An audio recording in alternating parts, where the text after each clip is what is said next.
Bienvenidos nuevamente a Pasos de Fe. Mi nombre es Verónica Varela.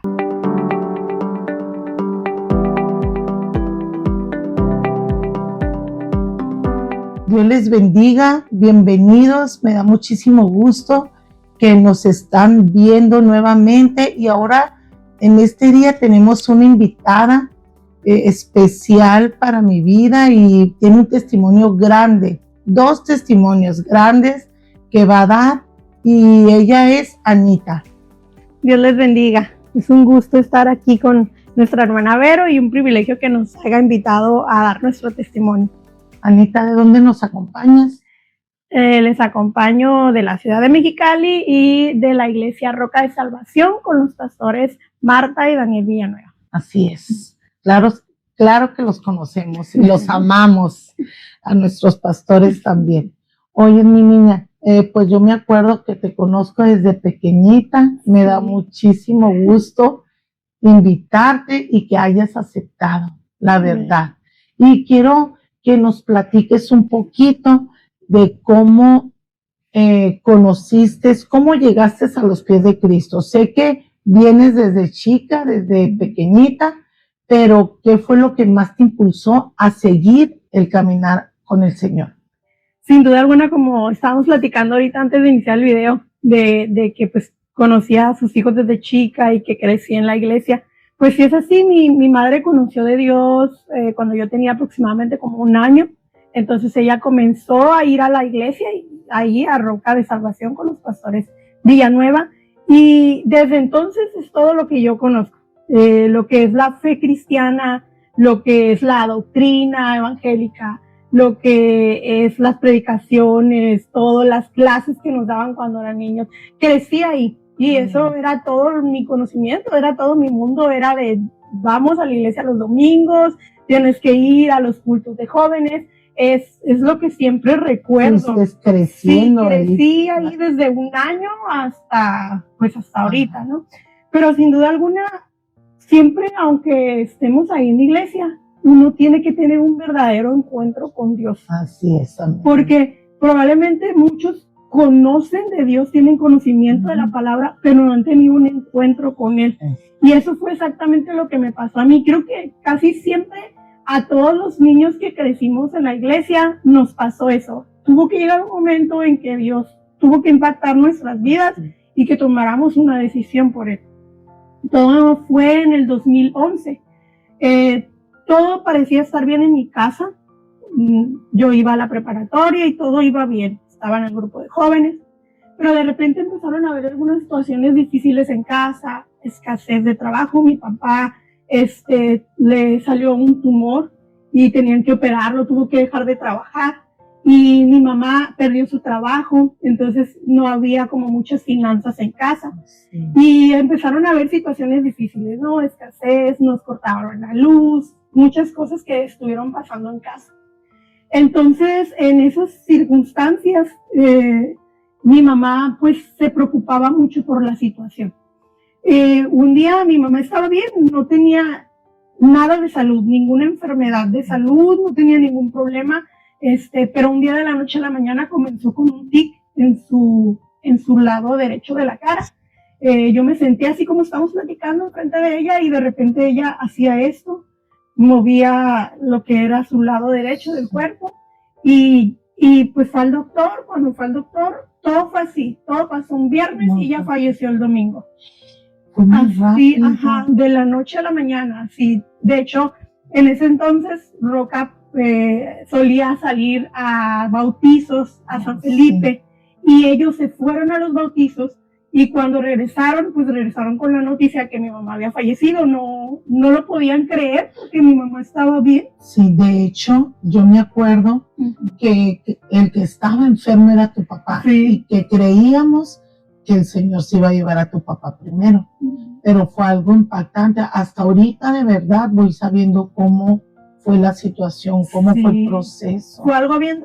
Si la iglesia pensaba que era mi papá, cuando recibieron la noticia, les decían, se equivocaron, es Manuel, porque mi papá tenía el tumor, tenía un tumor aquí en la parte de aquí, pero no fue mi papá, fue mi mamá. O sea que empezó con un tic muy fuerte y ella se fue el viernes en la mañana al hospital y regresó desde la mañana hasta las 12:30 de la noche, volvió moviéndose toda así, ya no podía parar. ¿Qué le dijeron los médicos? Le dijeron en el hospital, le dijeron que era un ataque de ansiedad y que ella debía aprender a controlarse, que le habían hecho estudios y no tenía absolutamente nada.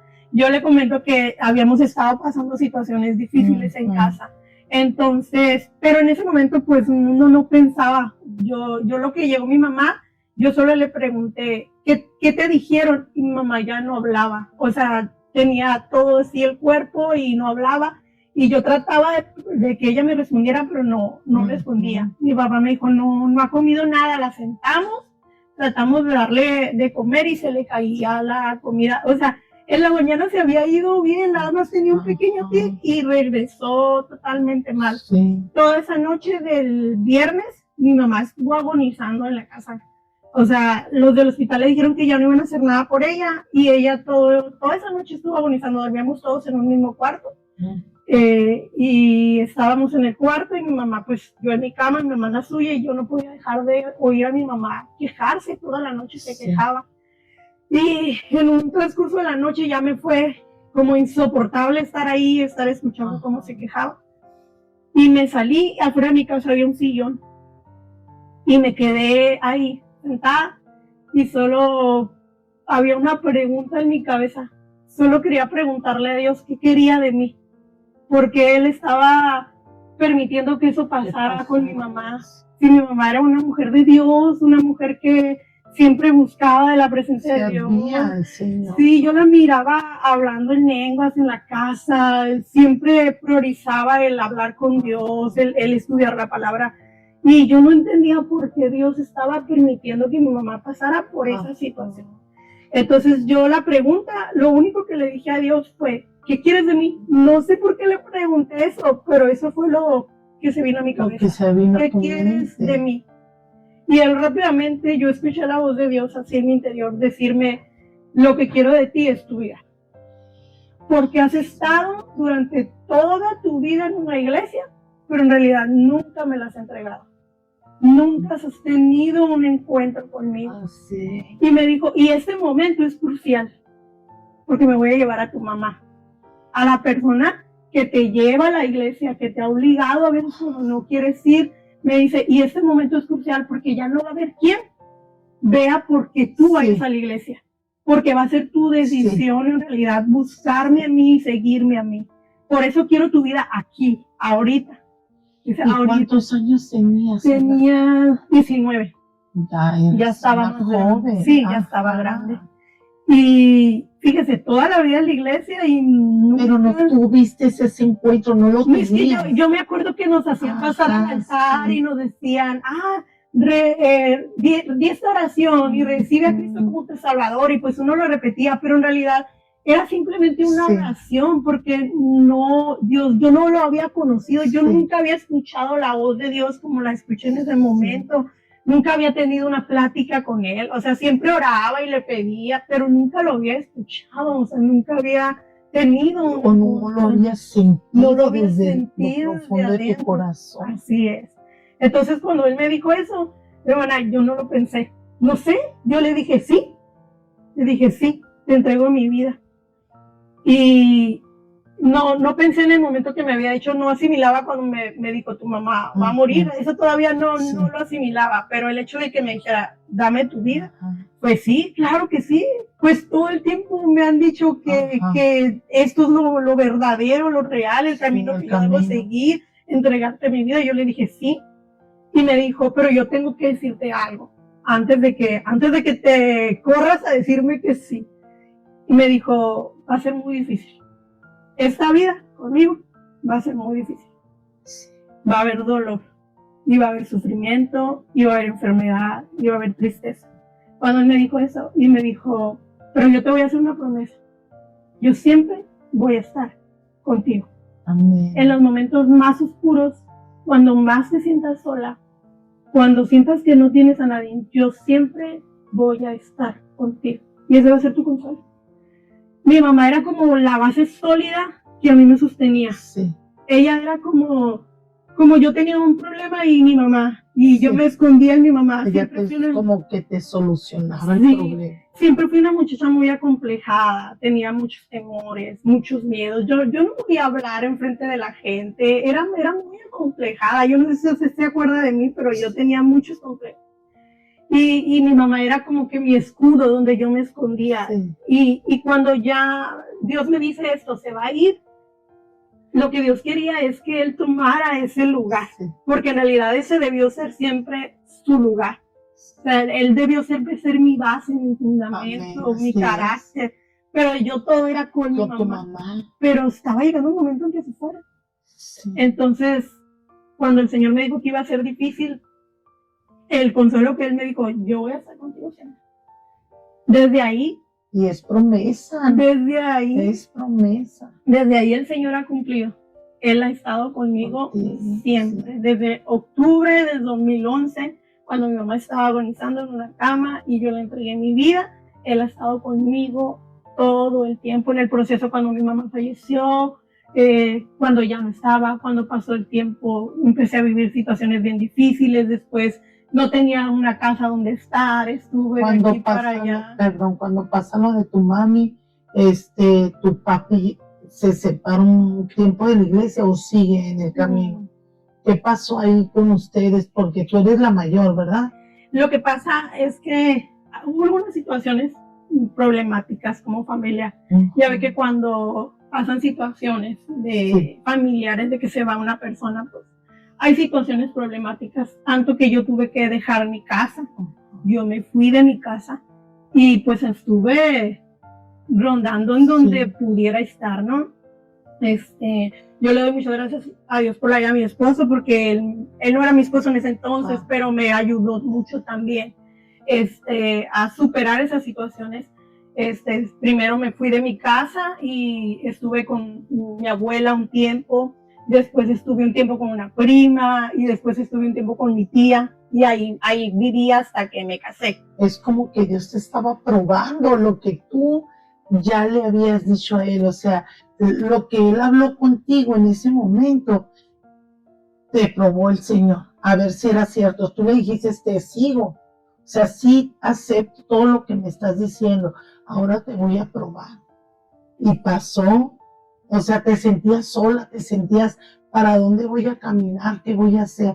Pero en ese proceso, Dios estaba contigo. Desde ahí empecé a escuchar la voz de Dios y cuando me sentía más sola, yo sabía que no había nadie que pudiera llenar el vacío que yo sentía de mi mamá y de las situaciones difíciles.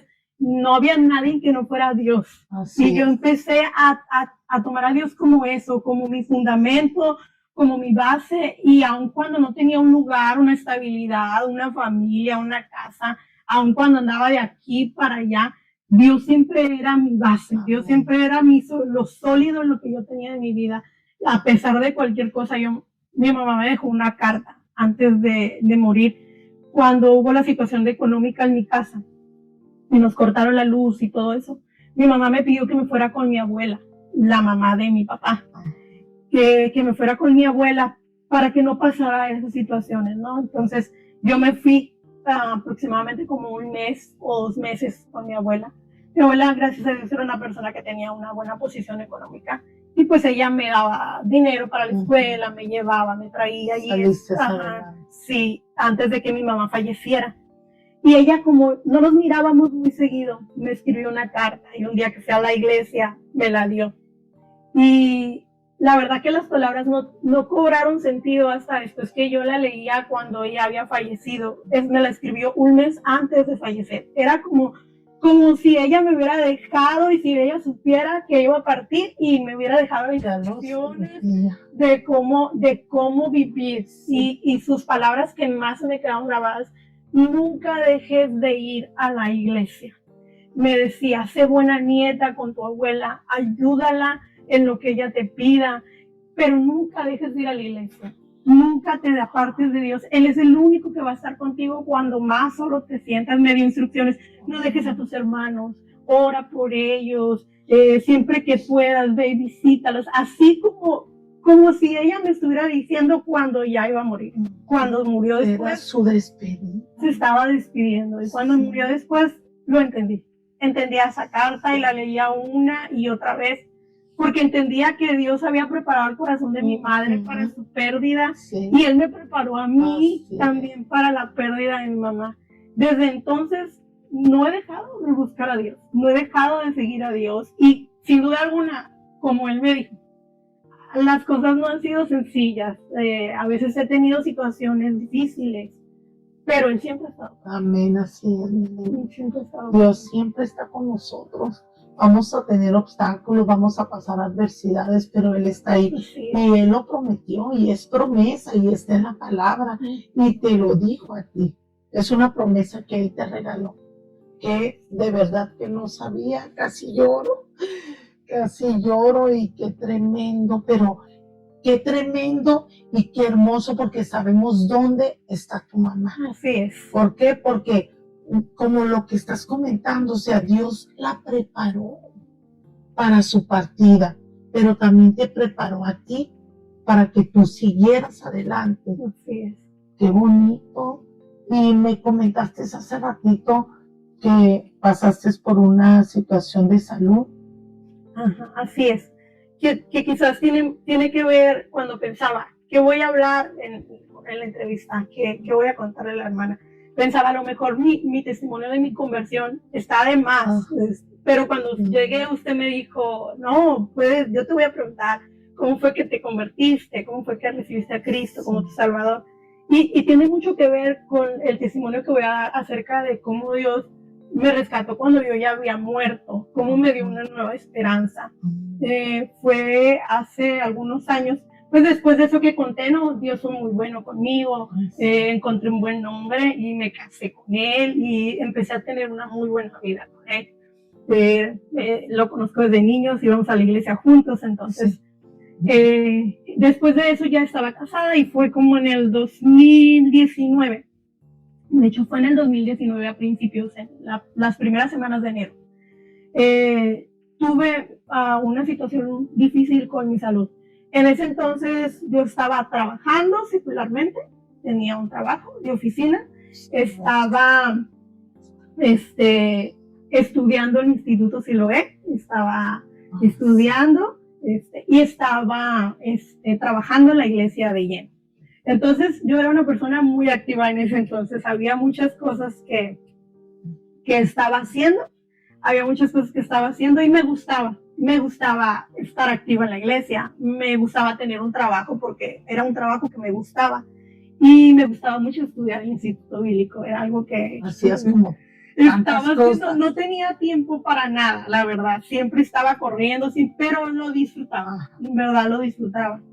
Pero llegó un momento en el que Dios me mostró que necesitaba tener quietud.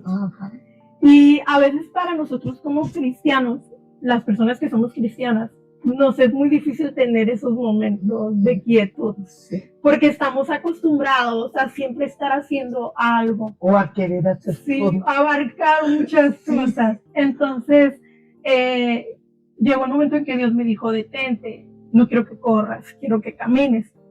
Y empecé a tener algunos problemas con mi visión. Por las noches casi no miraba bien y me dolía mucho el estómago. De repente me sentía como con mucha debilidad, y eso fueron como pasando semanas, ¿no? Pero no tenía tiempo de darme cuenta porque siempre estaba corriendo. O ni de ir al doctor. No, ni de ir al doctor porque tenía trabajo, entonces tenía que ser responsable, no podía faltar, pero ni de darme cuenta. La verdad no me daba cuenta, decía, mira, casi no veo, pero así. Y un día empecé a vomitar, tener mucho, y temperatura y todo eso. Llegó hasta el momento de que yo llegué a perder la conciencia. Yo muchas cosas de ese tiempo no lo recuerdo. Quizás mi esposo, que es el que me estuvo cuidando, recuerda un poquito más. Pero yo me acuerdo, algo bien importante, era el tiempo de pandemia. Cuando la pandemia estaba así al pico, que si tú ibas al médico, tienes COVID. Tienes temperatura, tienes COVID. Tienes que vomitar, tienes COVID. Entonces yo no fui al médico.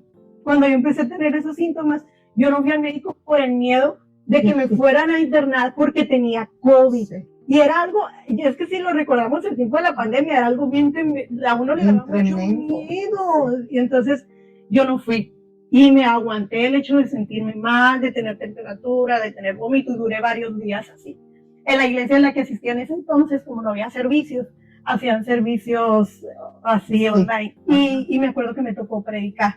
Un día yo me sentía mal. O sea, de verdad que mi esposo me decía que yo me miraba pálida. Pero yo dije, no, yo tengo que ir a predicar. Y fui y prediqué. No pude terminar la predicación porque me empecé a sentir muy mal.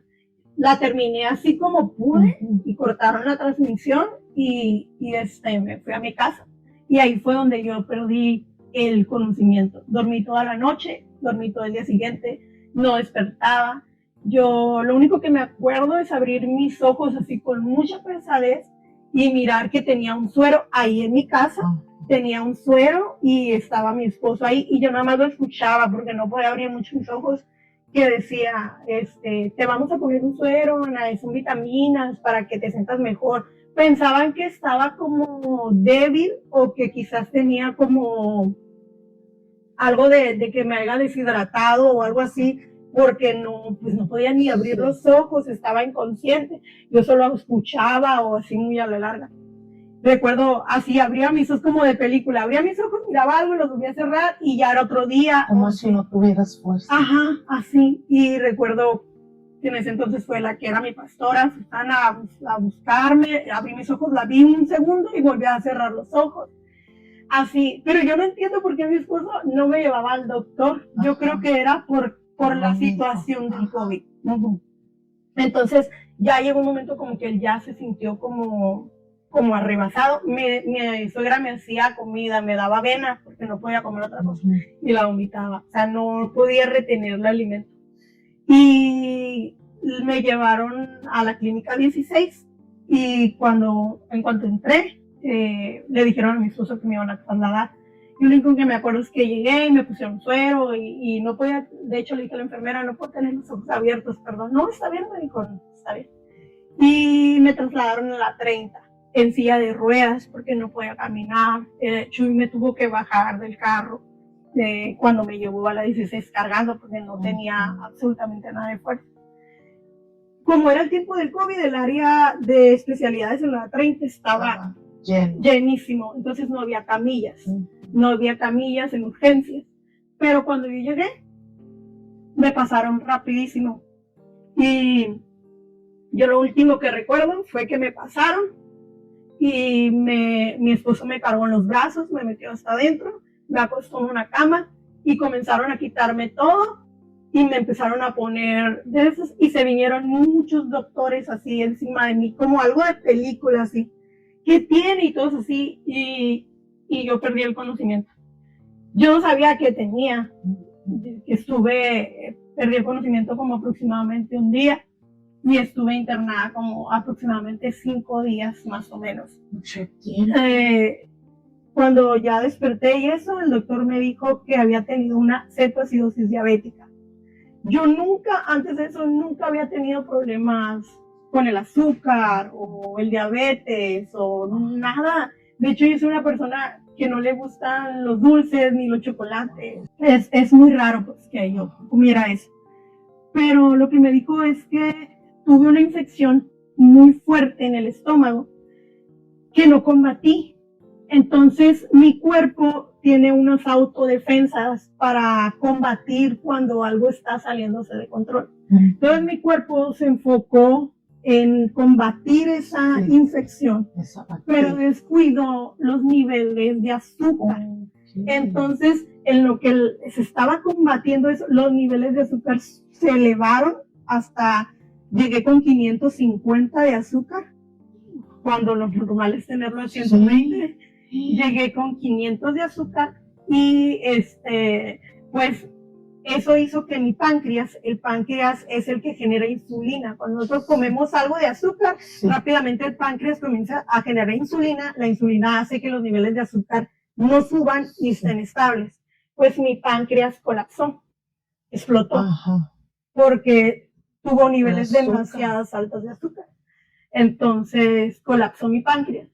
Y lo que me dijeron fue que como mi páncreas ya no funcionaba, yo tenía que darle a mi páncreas la insulina, o sea, a mi cuerpo la insulina que mi páncreas no da. Pues para mí esto fue así como bien impactante, Sí. de ser una persona que no tenía una enfermedad Y que de repente y de todo. la nada, y yo estaba teniendo una vida bien y servía a Dios y todo. Yo no me sentía que no iba a salir yo de esa cama de hospital. Yo cuando estaba ahí internada, yo sentía que no iba a salir de ahí. Me venían y me checaban el azúcar y tienes niveles muy altos de azúcar y ya te pusimos insulina, me decían las enfermeras. Yo sentía que la cabeza me explotara. Algo feo, la verdad. Y cuando estaba ahí, 2 noches antes de que me dieran de alta, recuerdo que pues esto era demasiado impactante para mí. Y comencé a orar y a decirle a Dios, no te voy a preguntar por qué, porque siempre las palabras de parte de Dios de que me decía, va a ser difícil. Yo siempre cuando enfrentaba las situaciones, yo lo tenía en cuenta. Ajá. No puedo reclamarte ni decirte por qué, porque tú me dijiste que iba a ser difícil y yo acepté seguirte, o sea, tú no me engañaste, nunca me engañaste, pero yo no entiendo qué va a pasar conmigo y si voy a vivir como una vida, tener que estar enferma todo el tiempo y ni siquiera sé si voy a vivir mucho tiempo y yo me sentía de verdad y escuchaba a los doctores que mi diagnóstico era muy grave. Entonces yo estaba ahí en esa cama y yo comencé a orar y yo le decía al Señor, yo solo quiero que tú me lucides, yo quiero que tú me digas qué va a pasar, porque si tú me dices, te voy a llevar a mi presencia, bueno, yo no voy a ir a descansar, sí. Pero ¿qué voy a hacer? O sea, ¿qué voy a hacer? ¿Qué voy a hacer para vivir con esa situación? Y Dios me dijo solamente una palabra que está en los evangelios, que es de un milagro que Jesús hizo a una niña. Y él me dijo, Talita Kumi, Ana, porque aquí no se ha acabado tu tiempo.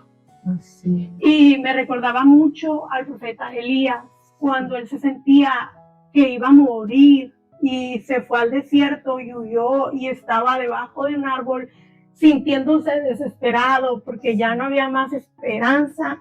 Y el Señor le dijo, no, come, porque el largo camino te resta.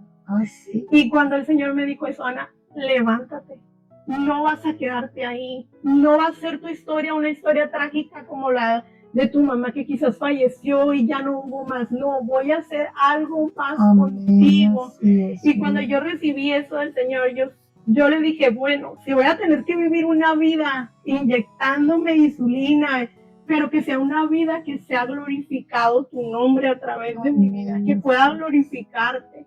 Quizás yo le decía al doctor, ya me van a dar de alta, y me dices que no podemos darte de alta, tienes una condición crítica, necesitamos hacerte más estudios, pero como era el tiempo del COVID, pues las especialidades, los estudios, todo estaba cerrado. Entonces, de repente un día llegó de la nada el doctor y me dijo, hoy te vamos a dar de alta. Cuando yo escuché eso del doctor fue, Dios está cumpliendo su promesa, hay algo más que Él va a hacer conmigo. Y me levanté y me fui de ahí. Hace poquito volví a retomar mis estudios después de eso. Empecé a vivir una vida normal. Pues ni tan normal. Y nos pedían el testimonio, que si teníamos un testimonio de sanidad divina. Y yo decía, yo no tengo testimonio de sanidad divina porque yo sigo inyectando mi insulina, porque sigo siendo diabética. Pero después el Señor me hizo analizar lo que era mi testimonio y esto me hacía mucho pensar, porque cada vez que voy al médico, yo voy al médico con especialistas, el endocrinólogo, y cada vez que voy al médico me mira un médico distinto y me preguntan, ¿por qué estás viva? Y yo les digo, pues porque estoy viva. Me dice, una persona con cetoacidosis diabética muere en el instante o muere después del año o de los 2 años. Una persona que ha tenido una cetoacidosis diabética no vive mucho más tiempo. yo no entiendo cómo tú tienes tantos años y sigues estando bien y sigues teniendo vida. Amén. Así. Entonces el Señor me dijo, tu vida es un milagro. Amén. Porque aunque no te he sanado en totalidad, y no es porque no lo quiera hacer, y no es porque yo no pueda, sino porque a través de esta enfermedad su nombre es glorificado. A través de esta enfermedad Dios puede usarme a través de la predicación, puede usarme para impactar otras vidas. A través de esta enfermedad, a pesar de que yo batallo con esta enfermedad, Dios me usa. Yo puedo trabajar en su obra, seguir, retomé el instituto, estoy tratando de servir más a Dios, trato de buscarlo más, lo sirvo en mi iglesia. Y quizás para una persona normal es más fácil, para una persona que no tiene una enfermedad es más fácil. Quizás para mí es más difícil, pero eso muestra su gracia, porque a pesar de mi debilidad, cuando yo soy débil, soy fortalecida en Él. Soy fortalecida en Él. Y no le pregunto a Dios, ¿por qué no me has sanado por completo? No le pregunto eso porque recuerdo mucho cuando en los evangelios un hombre estaba enfermo y los discípulos le preguntaron, ¿quién pecó? ¿Este o sus padres? Y el Señor les dijo, no, ni él ni sus padres. Esta enfermedad es para que su nombre, para que mi nombre sea glorificado. Y eso es lo mismo en mí. Si yo sigo estando enferma, es porque es su magnificencia, es su gloria. Él quiere que su nombre sea glorificado. Que se muestre que a pesar de una persona con debilidades, con enfermedades, una persona que batalla todos los días, aún a pesar de eso, Dios puede hacer grandes cosas. Y no es porque sea por mí, no es porque yo tenga muchas habilidades, sino es por su gracia, y por su misericordia, porque todo se trata de Él. Así. Todo se trata de Él. Y te lo dejó bien, te lo mostró en aquel tiempo cuando tu mami ya iba a partir. Y hasta ahorita no te ha dejado. Dice su palabra que siempre va a estar con nosotros todos los días hasta el fin. Él te lo dijo y lo está cumpliendo. Qué hermoso testimonio que no lo sabía, nos perdimos desde hace muchísimo tiempo, eras una niña, después te vi casada, se nos está yendo el tiempo, la verdad que estoy impactada con lo que nos acabas de comentar y si quieres rapidito comentarle a la gente que nos está mirando, ¿qué consejo les darías para que se acercan al caminar de Cristo? La vida es difícil y más lo es sin Cristo. Cuando no tenemos a Cristo, las situaciones nos arrebasan y no tenemos a dónde ir. Pero cuando tenemos a Cristo, cuando las situaciones vienen y nos arrebasan, podemos tener la certeza de que Él todo tiene bajo control, que Él es nuestra esperanza y que en Él podemos descansar. Mi consejo es, si sientes que el agua te está llegando hacia arriba, si sientes que la vida es muy difícil, la palabra del Señor dice, tomar mi yugo, porque mi yugo es fácil y ligera es mi carga. Cuando aprendemos a confiar en Dios y a que Él sea el fundamento de nuestra fe, nuestra vida es transformada. Y lo último, esta vida que vivimos aquí en esta tierra solo es pasajera. Solo es por un tiempo, pero la verdadera vida que un día viviremos será en la eternidad con Cristo. Si tú decides seguirle, todo esto que yo he pasado en mi vida tendrá una recompensa. Así también si tú decides seguirle, también tendrás una recompensa eterna. Amén, así es, niña, qué hermoso mensaje. La verdad espero que les haya gustado, se nos fue el tiempo, pero sé que va a ser de muchísima bendición para todos los que nos están mirando. Los testimonios son muy importantes y sabemos que por medio de los testimonios muchas personas van a venir a los pies de Cristo. Y qué más que este testimonio tan hermoso de Anita. Y pues mira, yo noté aquí una cita bíblica que nos habla de Ezequiel en el capítulo 37, 5 y 6 dice, es una cita poderosa donde habla de cómo Dios tiene el poder para regresarnos de la muerte física o espiritual. se los dejo porque se nos va el tiempo. Está en Ezequiel 37, 5, 6. Y otra cita que está en el Nuevo Testamento, que es Juan 11:25, les dijo Jesús: yo soy la resurrección y la vida. El que cree en mí, aunque esté muerto, vivirá. Amén. Espero les haya gustado. Muchas gracias, Ana. Muchas gracias, mi niña. Me da mucho gusto verte de nuevo. Dios les bendiga. Les amamos en el amor de Cristo. Síganos, no se lo pierdan. Los viernes testimonio o mensaje, pasos de fe. Pongan like, compartan y será de muchísima bendición para ustedes y para otras personas que ustedes lo compartan. Amén.